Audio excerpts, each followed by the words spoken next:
Hello, I'm Craig Brelsford, and welcome to another episode of Small Stocks, Big Money.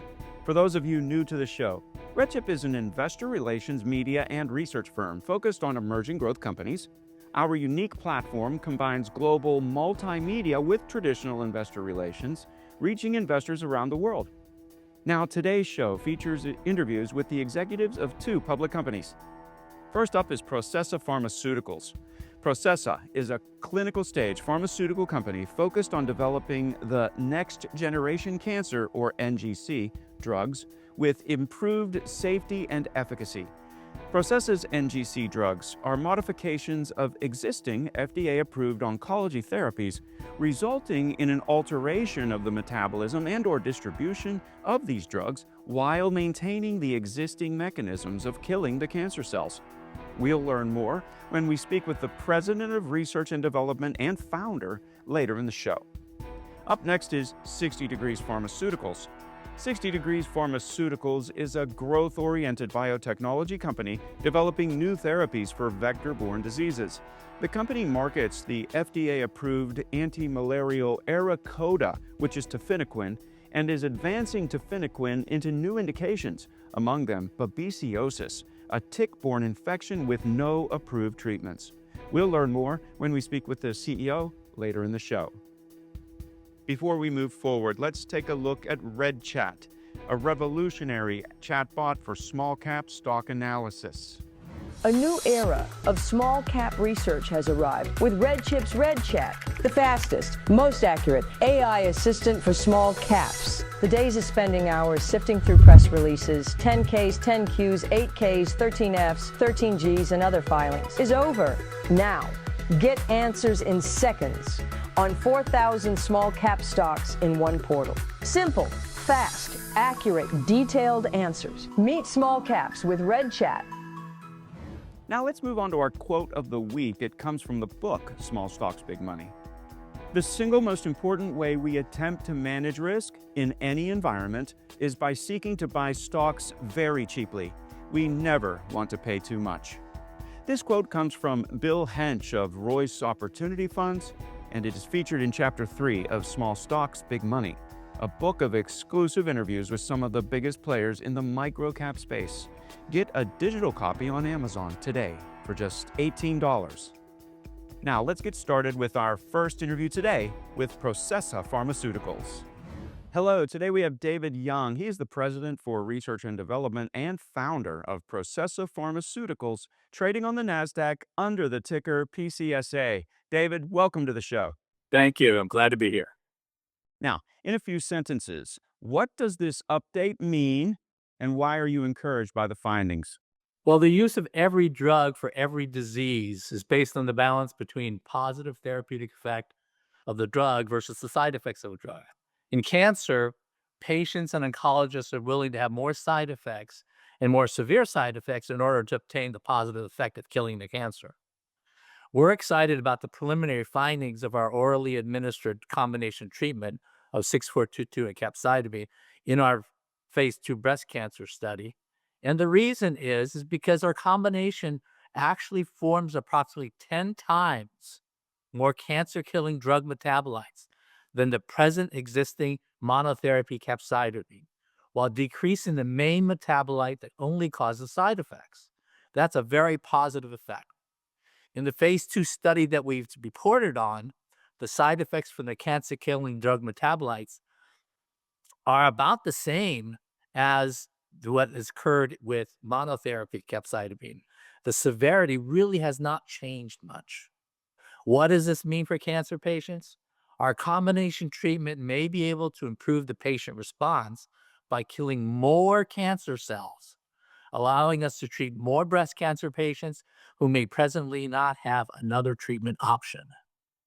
How has the study been designed, and what are the meaningful updates investors should be looking out for? Well, this is a phase 2 study. And so what we're trying to find out is more about the safety and efficacy and appropriate dose to go forward into a pivotal study for FDA approval. All right. Now, what we have done is we have a formal interim analysis evaluating the safety and efficacy in approximately 20 cancer patients. This will be then followed by another regimen of the combination treatment added and additional patients added to the whole study to get the completed study. As we stated in our press release, our preliminary data review of the first 16 patients was positive, showing the potential for a greater cancer-killing effect while not increasing the severity of side effects. We expect that the formal 20-patient interim analysis to be completed in 2026, followed by the addition of the second group after that. The key to this is that the interim analysis will look at safety and efficacy, so we'll get a better handle on both. David, describe for us first the current standard of care and then tell us what treatment could look like with the combination of PCS 6422 and capecitabine. The standard of care varies with advanced breast cancer patients. It really depends on a lot of factors like the subtype of the breast cancer, the age, the general health of the patient. So it's hard to pinpoint what the exact therapy is. It's really patient dependent and cancer dependent. Chemotherapy like capecitabine is presently prescribed as for aggressive cases or cases where you need to really hit the cancer hard when other treatment fails. So it's not as easy as saying what do we use it for, what do we use in what situations. It's very broad. Given our preliminary results for our combination treatment, we believe, along with other oncology consultants, that our combination treatment could replace present capecitabine therapy if the clinical program demonstrates our treatment combination improves the efficacy. We've already seen similar or better safety, so now the question is the efficacy going to be better? And we think it will be. If the efficacy is better, our treatment profile will be the patients will be taking oral medication. Our drug is all oral. We'll be taking oral medication for 7 days, be chemotherapy free the next 7 days, and then repeat that cycle for about 6 to 12 months. Let's turn now to a couple of questions about you, David. What is your background? Well, it's a pretty broad background. I hold both a PharmD and a PhD, and I've been involved in chemotherapy drug development on and off for the last 4 decades, including involvement with capecitabine and 5-FU. 5-FU is the key metabolite of capecitabine that is the precursor to the biologically active molecules associated with capecitabine. In fact, back in the late 70s, when I first started working with 5-FU, I was asked by Dr. Charles Heidelberger, who developed 5-FU in the 50s. He actually asked me, could I change the metabolism of 5-FU to decrease the side effects and improve the efficacy? It's taken me 40 years to figure out how to do that. And I truly believe that 6422 plus capecitabine is the answer. And how did you get involved with Processa originally? Well, I've always believed that there's ways to develop drugs and get approval at the FDA if we take a more de-risked approach. And the de-risked approach that we tried to do in cancer was to take a drug that's already been approved that we know kills cancer cells, and then improve the fate of that drug once it's administered in the body. So when it gets to the body, it either may distribute more to the cancer cell or metabolize more to cancer-killing molecules, or it could decrease the metabolism to molecules that cause side effects or not go to tissues that cause side effects. So it's really improving the fate of the drug when it gets in the body. That's what we're doing. Not completely changing a molecule, not looking at a brand new drug. It's looking at a drug that actually kills cancer now and is used now, but optimizing how it's treated in the body. David, thanks for being with us. Thank you. Appreciate it. Now, to get more information on Processa Pharmaceuticals, visit pcsainfo.com. You'll see research reports, fact sheets, presentations, and the latest videos. It's all free, and you can even subscribe to email alerts to stay on top of the latest news.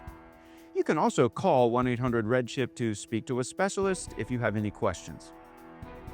We also have a free weekly newsletter you can subscribe to at redchip.com, featuring emerging growth companies like Processa Pharmaceuticals.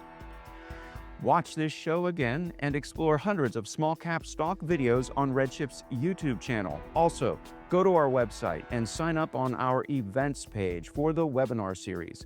We have webinars every week, several a week, in which we feature small public companies, mostly our client companies, and you'll hear straight from the CEO and you'll be able to ask questions after that.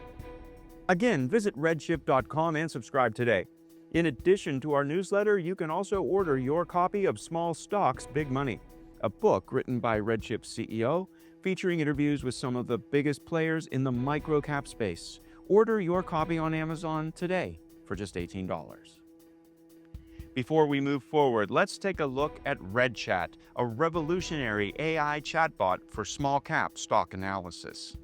A new era of small cap research has arrived with RedChip's RedChat, the fastest, most accurate AI assistant for small caps. The days of spending hours sifting through press releases, 10Ks, 10Qs, 8Ks, 13Fs, 13Gs, and other filings is over. Now, get answers in seconds on 4,000 small cap stocks in one portal. Simple, fast, accurate, detailed answers. Meet small caps with RedChat. Now, let's move on to our next interview today with 60 Degrees Pharmaceuticals. Hello, today we have Jeff Dow, the CEO, President, and Director of 60 Degrees Pharma. Jeff, great to have you today. Craig, it's awesome to see you again, and I'm looking forward to the conversation. Your company has a very clear mission, tackling infectious diseases with unmet medical needs. Let us start with a high-level overview for those hearing about 60 Degrees Pharma for the first time. Yeah, thanks, Craig. So we're a small NASDAQ-listed company. We have a single approved product in the US market already. That's Arikayda for malaria prevention. And our short-term mission over the next 12 to 18 months is to essentially take the same dosing format of that approved product for malaria prevention and expand its use into tick-borne disease, and specifically a disease called babesiosis. Jeff, let's look more closely at Arikayda. As you said, it is approved for malaria prevention. What about that market opportunity? How big is it? And what makes Arikayda unique compared to the other available products? So, Arikayda is an acetaminophen. It was developed by the US Army before we licensed it in 2015. I was the commercial project leader that was successful in securing FDA approval back in 2018 for Arikayda. And it is a travel medicine product. And so during the pandemic, we did not do a formal launch. And so now, as travel's picked up again and things are moving forward, we're in the process of rolling out a commercial pilot project for Arikayda for malaria prevention. And what we're trying to highlight are the features and benefits of the product relative to the other generic alternatives that the CDC also recommends for malaria prevention. And specifically, its features and benefits include a very long half-life, so it can be administered once a week compared to daily. It is a broad spectrum of action product, so it targets all the different cycle stages of the malaria parasite in all parts of the world. And unlike the other products, there are no reports of any drug resistance associated with the use of Arikayda or tafenoquine for malaria prevention. And so those are its two key benefits. It's a weekly half-life drug. It can be used anywhere in the world.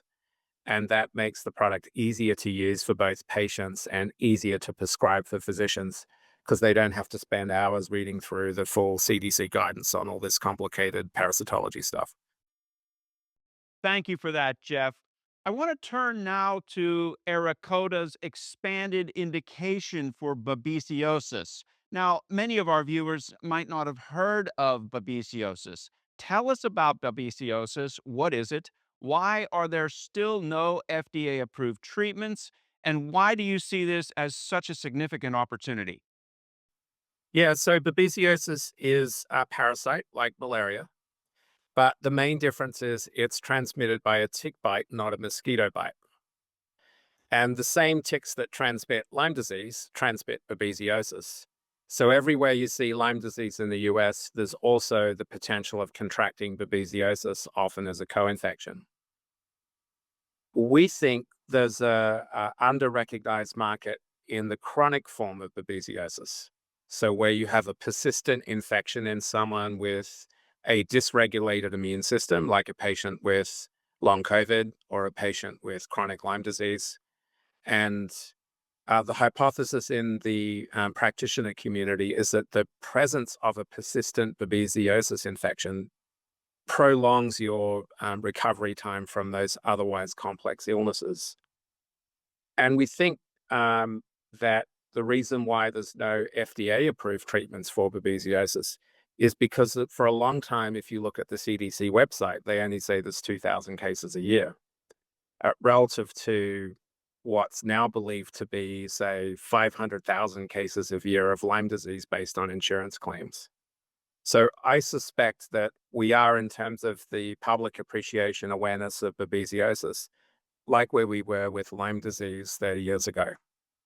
And so we see an unexplored opportunity to meet a really compelling unmet medical need with ARAKODA potentially, once we've been through the appropriate clinical trials.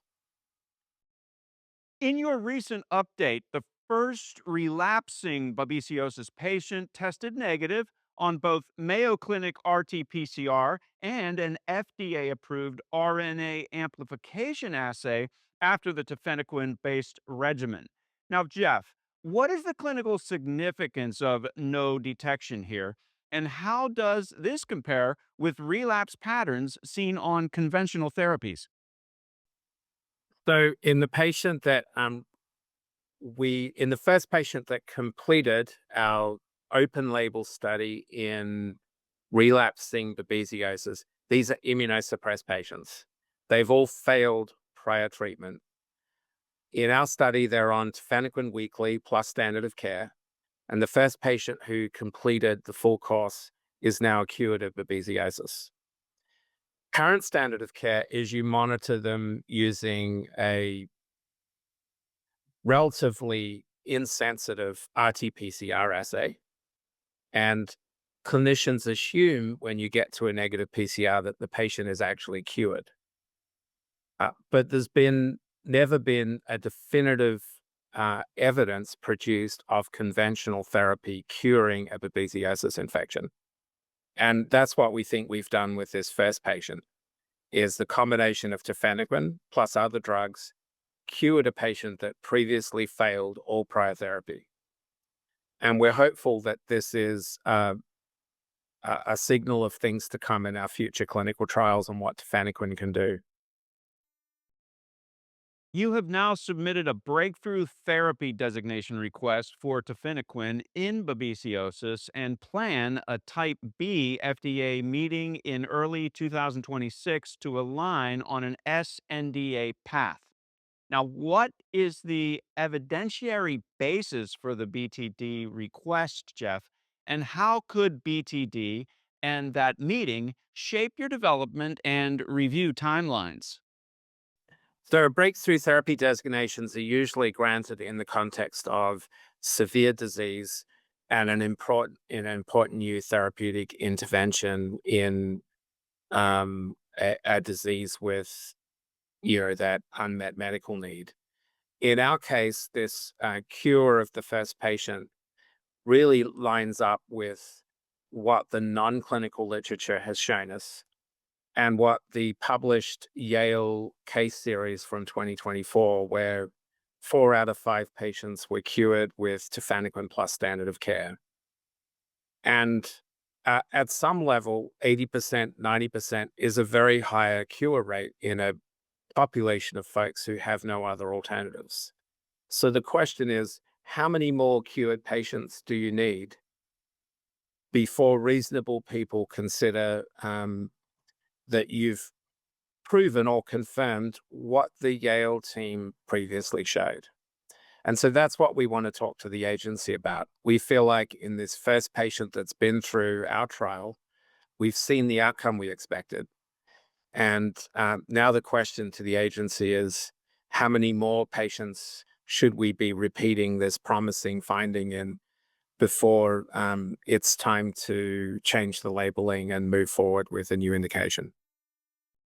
You have 3 babesiosis studies underway or planned, with remaining enrolled patients expected to complete between January and October of 2026, and initial data anticipated in the second half of 2026.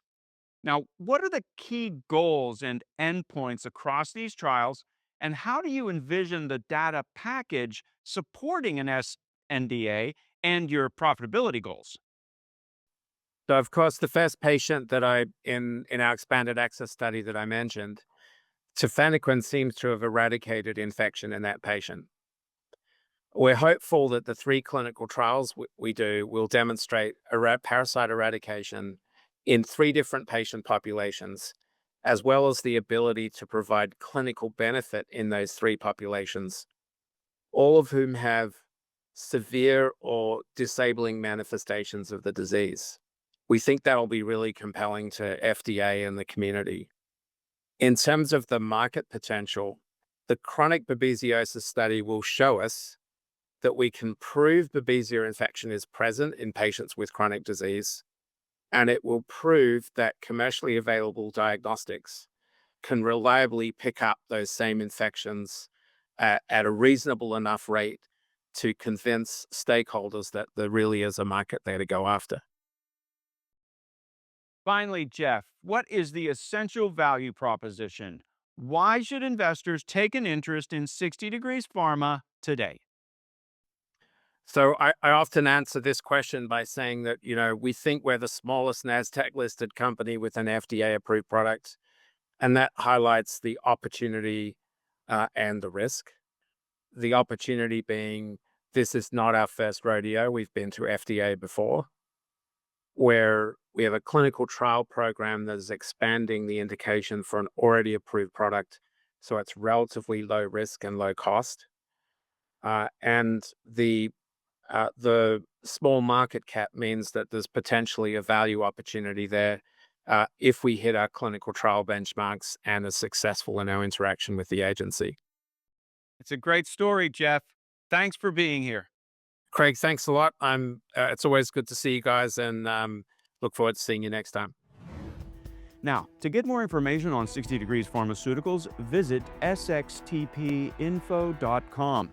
You'll see research reports, fact sheets, presentations, and the latest videos. It's all free, and you can even subscribe to email alerts to stay on top of the latest news. You can also call 1-800-RedChip to speak to a specialist if you have any questions. We also have a free weekly newsletter you can subscribe to at redchip.com, featuring emerging growth companies like 60 Degrees Pharmaceuticals. Watch this show again and explore hundreds of small-cap stock videos on RedChip's YouTube channel. Also, go to our website and sign up on our events page for the webinar series.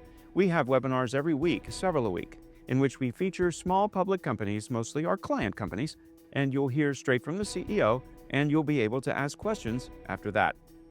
Again, visit redchip.com and subscribe today. In addition to our newsletter, you can also order your copy of Small Stocks, Big Money, a book written by RedChip's CEO, featuring interviews with some of the biggest players in the microcap space. Order your copy on Amazon today for just $18. Now, let's recap the companies we featured today. First, you met Processa Pharmaceuticals Incorporated, PCSA, on the NASDAQ. Processa is a clinical-stage pharmaceutical company focused on developing the next-generation cancer drugs, or NGC drugs, with improved safety and efficacy. Processa's NGC drugs are modifications of existing FDA-approved oncology therapies, resulting in an alteration of the metabolism and/or distribution of these drugs while maintaining the existing mechanisms of killing the cancer cells. Learn more at PCSAinfo.com. Then you met 60 Degrees Pharmaceuticals, SXTP, on the NASDAQ. 60 Degrees Pharmaceuticals is a growth-oriented biotechnology company developing new therapies for vector-borne diseases.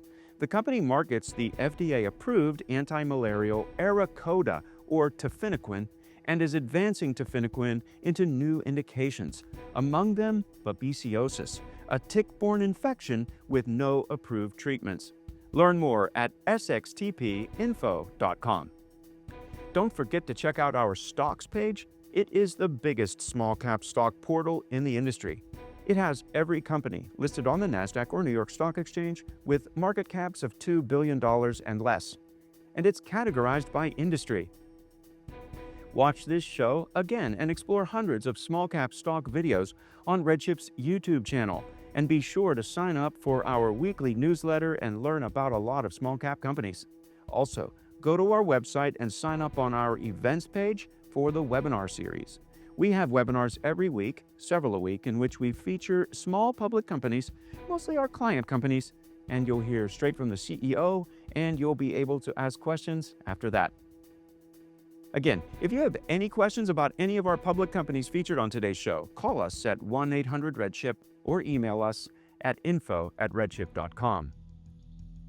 In closing, remember, while small caps can provide significant gains, you must be prepared for the downside. Small cap stocks are among the most volatile of asset classes.